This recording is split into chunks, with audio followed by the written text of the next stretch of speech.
What's up, guys? Thanks for tuning in to Smoke Time Outdoors on episode 19.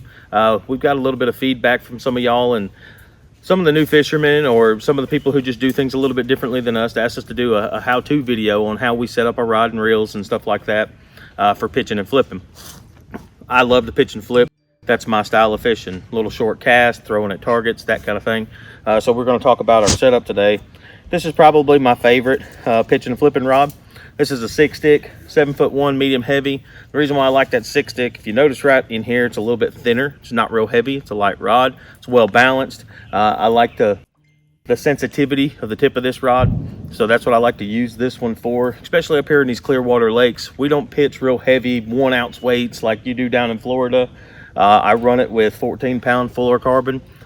We like to, nothing more really than a 1/4 ounce to an 1/8 ounce weight, something like that. A lot of times I'll run it weightless. So that's why I love to set this up this way. This is probably the best bait that we have used as far as pitching and flipping up here. It's a watermelon seed, straight tail worm. I've got this one particularly ran on a 1/4 ounce head. I use a Florida weight. Florida weight basically has a spring in it that screws into the top of your plastics. So it keeps the weight from sliding up and down the line like this. It screws into the top of a plastic, just like that. So that's my setup. I use a 8-to-1 gear ratio rod so I could reel up a lot of slack in a hurry. And this is what we catch a ton of our fish on some of our shows, because we fish a lot of the northern lakes where the water's clear and the water's deep, and you can fish it at 20 feet and you can fish it at 3 feet. It doesn't matter. You can pitch it and flip it under boat docks. As far as my reel, when you're setting up for pitching and flipping, this sets the tension on your spool right here, this knob. So this knob, I keep it really, really loose. I want my bait to basically just free fall, just like that.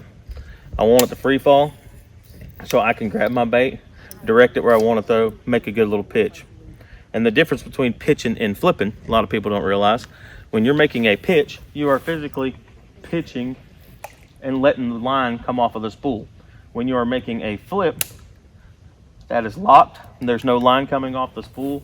You are picking up slack in the line like this, and then you are just flipping it out there when you're sitting right on top of something that you're trying to throw to.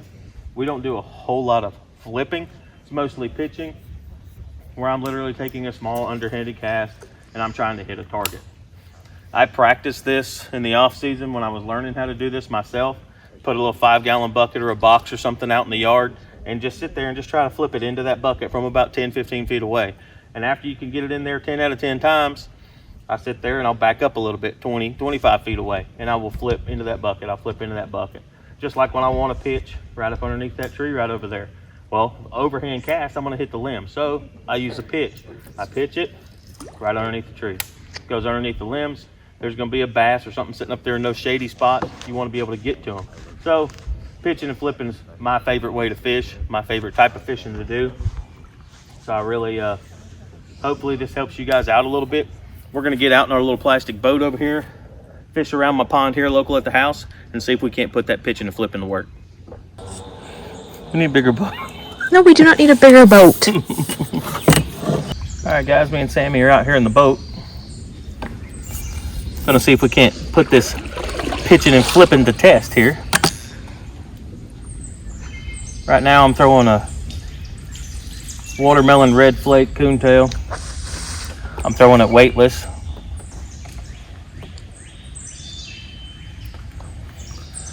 It's just a little bit shorter profile bait.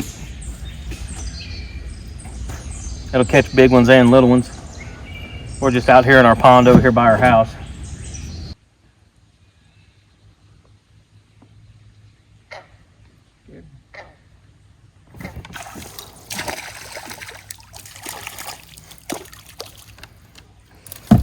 Okay then.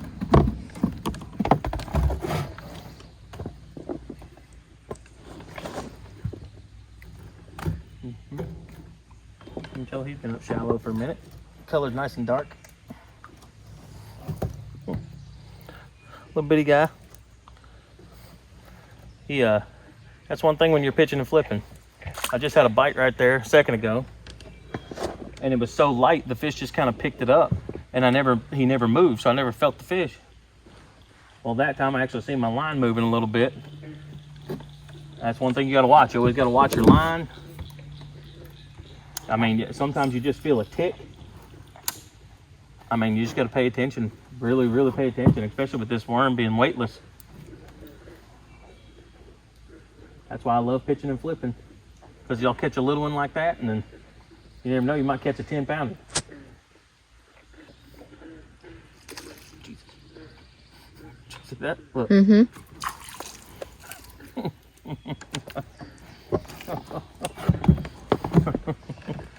I watch that fish. That's another cool thing. I watch it. All right. 2-minute penalty.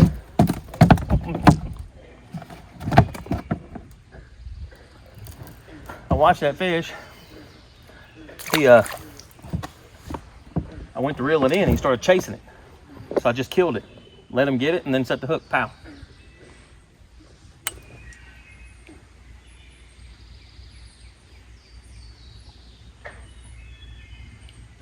I can barely feel him getting it. I went to move it and I felt weight on there. They are not being very aggressive right now. Well, it's not time for them to be aggressive, is it? Well, when they're guarding fry, which fry is just, baby bass that have hatched, they're pretty aggressive as far as protecting them goes.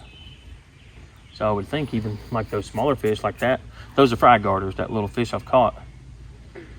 And I would figure those fish would be more aggressive, but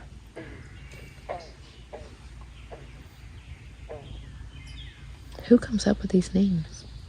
what's that? Fry. Well, that's the name of a baby fish, is a fry. I know. But why? Oh, I didn't name it.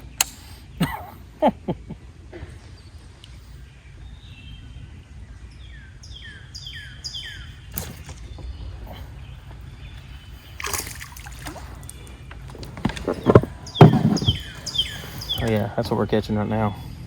Them fry garters. Still so much fun. I love fishing.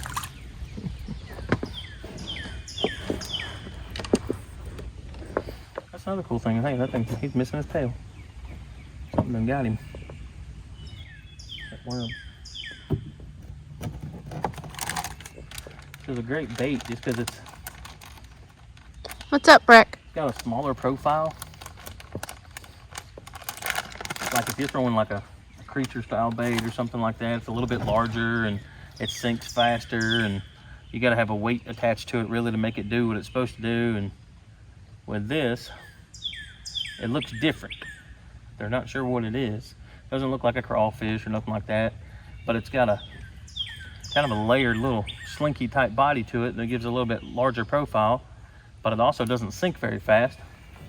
So when you've got some finicky fish that have been fished for a lot, this is our pond by the house, so it gets fished pretty often. You throw something in there a little bit different profile, it's not the same thing over and over and over again, and the fish just aren't accustomed to it, so you end up generating more bites. Best fish I've caught out of here is about 6.5 pounds. This pond's been here since the 70s. It was on the property when we purchased it. So talking to some of the neighbors and stuff, I know that when they were able to fish here before it was sold, they've caught some fish in the 10-pound range.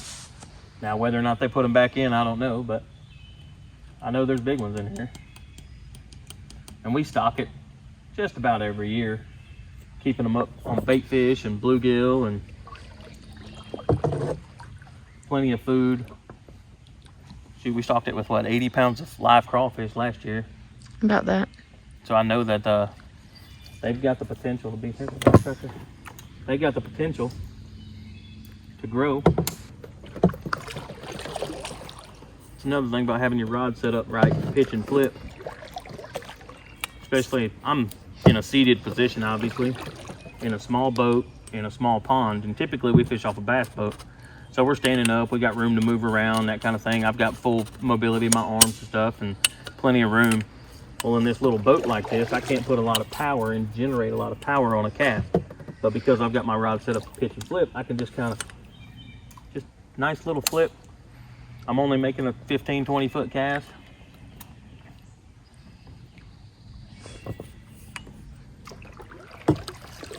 I'm gonna get a hold of a good one. There's gotta be a good one laid up in here somewhere.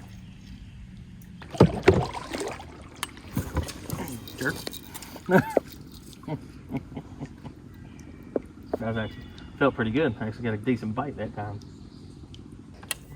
Yeah, right there off the tip of that. Probably like a 43-pound bass or something. New world record. Yeah. I'm gonna say that's what it was.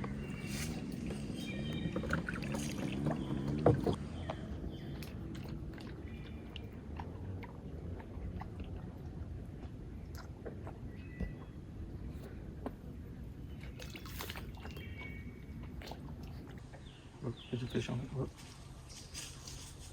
See it? Mm-hmm.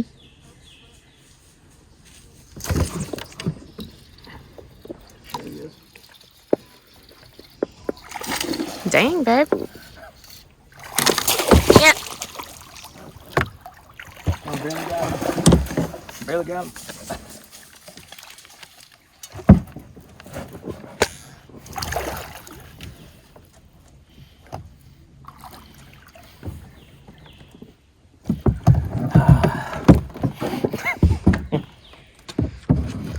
See, now that's what I love about pitching and flipping. I cast over there. See that hook freaking barely had him. I cast over there, and the my line went over just a tiny little leaf, and then I seen it. I seen my line going the opposite way. I was like, "Oh God, he's on there!" So I didn't panic. I just kind of reeled it up. I tried to pull it off the leaf. I made sure I had enough slack up out of it, and then I set the hook on him. Hell, that's about a 4-pounder. He's kind of skinny. Spawned out female. So that's probably whose prize we seen over there earlier. But I absolutely love it. That's a doggone hammer. Pitching and flipping. Catches big ones, catches little ones. Y'all are watching Smoke Time. Hey y'all, thanks for watching this week's how-to video on pitching and flipping. I know that's Steven's favorite way to fish, and he wants to share it with everybody so you can enjoy fishing just as much as he does, which I doubt that'll ever happen. But don't forget to subscribe to our YouTube channel so you can be entered in to win the turkey hunt up at Brandon's Brute Buck Outfitters, because it was amazing. Make sure you make your subscriptions public on your YouTube channel, on your YouTube, so that we can see it, because if we can't see your subscription, we can't enter you in. So also purchase things from our website. We'll ship it anywhere to you, and have a great day.